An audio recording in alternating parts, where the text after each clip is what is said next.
ना सूरज अभी अस्त है ना हौसला तेरा बस्त है, ना सूरज अभी अस्त है ना हौसला तेरा बस्त है, उठ रार कर हुंकार भर एक नई सुबह की है उदय, तू फिर से कुछ नया आगाज कर, तू फिर से कुछ नया आगाज कर। তো হ্যালো বন্ধুরা, আমি প্রহ্লাদ আবারও চলে আসলাম আরেকটা নতুন সেশন নিয়ে। এই সেশনে আমরা আর্টিকেলের সেকেন্ড ক্লাসে প্রত্যেককে স্বাগত জানাই। Welcome to rank maker point. আমাদের আজকের সেশন হচ্ছে, আমরা আজকে শিখতে চলেছি ইউজেস অফ দি, মানে দি কোথায় কোথায় বসে আমাদের পরীক্ষায়। এটা হচ্ছে আর্টিকেলেরই topic a an the. A an এর আগের ক্লাসে আমরা শিখেছিলাম বেসিক, আজকে দি এর বেসিক শিখবো, তারপরে আরেকটা ক্লাস হবে এ এন দি এর অ্যাডভান্স ক্লাস, তারপরে আরেকটা লাস্ট ক্লাস হবে এ এন দি কোথায় কোথায় বসে না। তো এই মিলিয়ে টোটাল আমাদের চারখানা ক্লাস হবে, তার মধ্যে এটা হচ্ছে সেকেন্ড ক্লাস। তো সেকেন্ড ক্লাসটি মনোযোগ দিয়ে করো, অবশ্যই তোমাদের এক্সামের জন্য অনেকটাই উপকার হবে। ঠিক আছে, তো চলো আগে কথা না বাড়িয়ে আগে যাওয়া যাক এবং আমাদের ছোট্ট সেশনটিকে শুরু করা যাক। তো দেখো, আমরা আজকে প্রথমত শিখতে চলেছি পৃথিবীতে যদি পৃথিবীতে একটি আছে এমন কিছু বোঝালে আমরা সবসময় দি বসাবো, দিয়ে বাড়ি চলে যাবো। एग्जामिनर आप समझो क्या हो रहा है, हमारा तो काम है दी बैठाना, घर बैठ जा भाग जाना। ठीक है ना। तो পৃথিবীতে একটি জিনিস বোঝালে দি বসবে, নির্দিষ্ট বস্তু, নির্দিষ্ট ব্যক্তি, নির্দিষ্ট স্থান বোঝালে দি বসবে। কি বসবে? দি বসবে। একটি পবিত্র ধর্মগ্রন্থ বোঝালে সবসময় দি বসবে। আজকে আমরা টোটাল 1 2 3 তিনটে রুল জানলাম। প্রথম রুল, পৃথিবীতে একটি আছে বোঝালে দি বসবে। দ্বিতীয় রুল, নির্দিষ্ট ব্যক্তি, নির্দিষ্ট বস্তু, নির্দিষ্ট স্থান বোঝালে দি বসবে। তৃতীয় রুল, পবিত্র ধর্মগ্রন্থ বোঝালে দি বসবে। তো এই তিনটে নিয়ে আমরা আজকে প্র্যাকটিস করব, আশা করি বোঝাতে পারছি। এই অবধি কারো কোনো প্রবলেম আছে? যদি থেকে থাকে তাহলে অবশ্যই কমেন্ট করে জানিয়ে যেও, আবার তার উপরে ভিডিও হবে। ঠিক আছে না? তো এখন আমরা তিনটে রুল জানলাম, 1 2 3।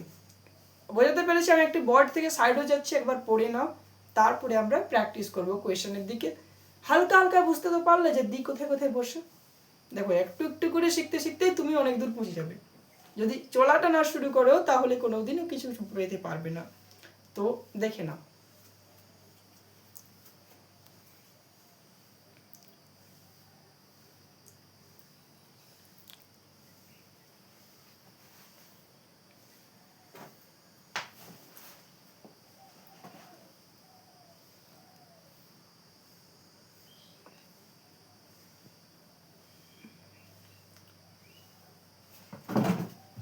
আশা করি দেখা হয়ে গেছে তোমাদের।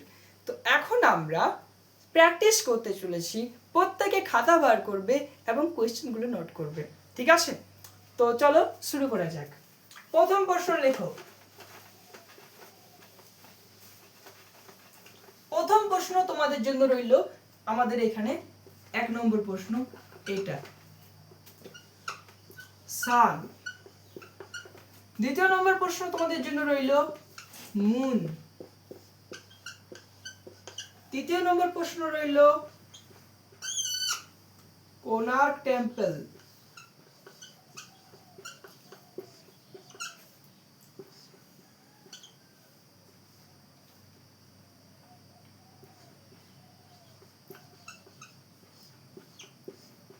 চতুর্থ নম্বর প্রশ্ন রইল টেম্পল।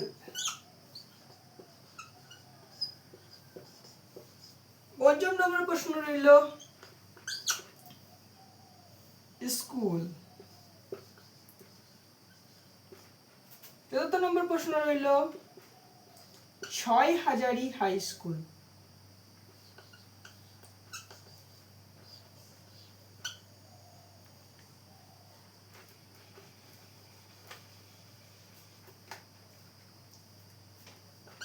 হসপিটাল।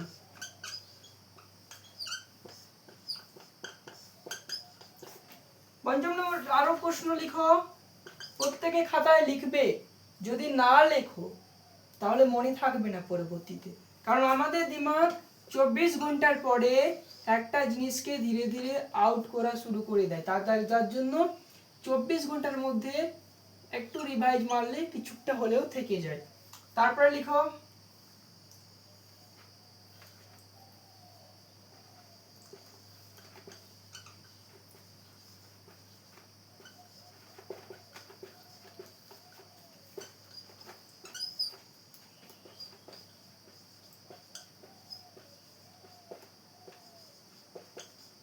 লেখা হয়েছে। তো এখন আমরা সলভ করব কোয়েশ্চেনগুলোকে।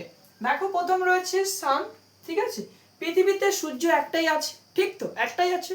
আমি প্রথম রুল কি বলেছিলাম, যদি প্রকৃতিতে বা পৃথিবীতে একটা জিনিস থাকে তাহলে তার আগে সবসময় দি বসবে। কি বসবে? দি বসবে। তার জন্য আমরা এখানে দি বসিয়ে বাড়ি চলে যাব। দ্বিতীয় নম্বর প্রশ্ন, মুন আছে। মুন মানে কি? চাঁদ। চাঁদ প্রকৃতি আমাদের পৃথিবীতে একটাই রয়েছে, আমরা একটাই তো চাঁদ দেখতে পাই। তার জন্য কি দেখি, চাঁদের আগেও দি বসবে। এটা দেখো কোণার্ক টেম্পল, কোণার্ক সূর্য মন্দির যেটাকে বলে, কোণার্ক টেম্পল সেটাই, ঠিক আছে। তো কোণার্ক টেম্পল আমাদের একটাই আছে, একটা নির্দিষ্ট জায়গার নাম, তার জন্য এর ক্ষেত্রেও দি বসবে। তারপরে দেখো টেম্পল, এইখানে তোমাদের খেলা হয়ে গেছে, তোদের দি বসিয়ে দিয়েছো, তাহলে গড়বড় করেছো।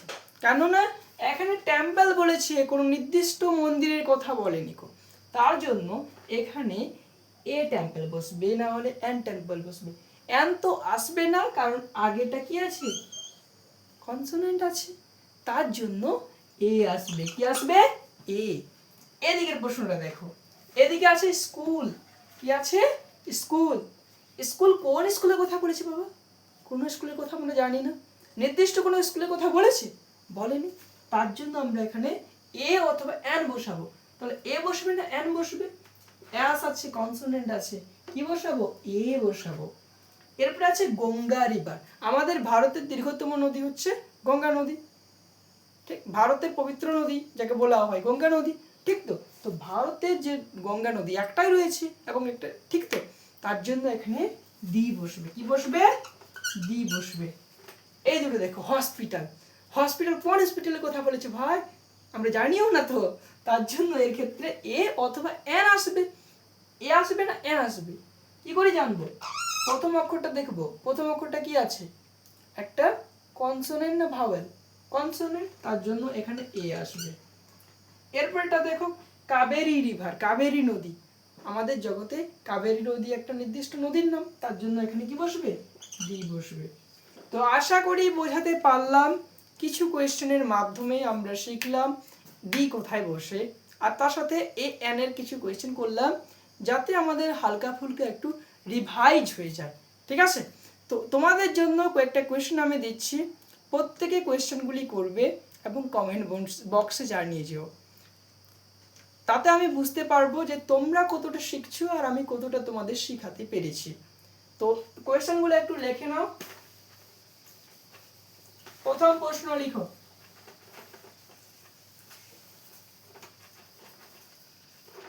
প্রথম প্রশ্ন যেটা আছে তোমাদের জন্য সেটা হচ্ছে আর্থ।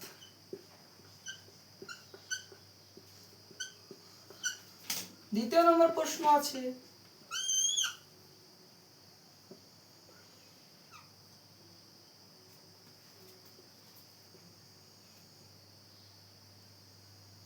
কি দিই তোমাদেরকে, আরেকটা প্রশ্ন দিচ্ছি, দুটো প্রশ্ন। এই দুটো প্রশ্নের উত্তর তোমরা কমেন্টে জানিয়ে যাবে, ঠিক আছে। দ্বিতীয় নম্বর প্রশ্নটা যেটা দিচ্ছি তোমাদেরকে সেটা হচ্ছে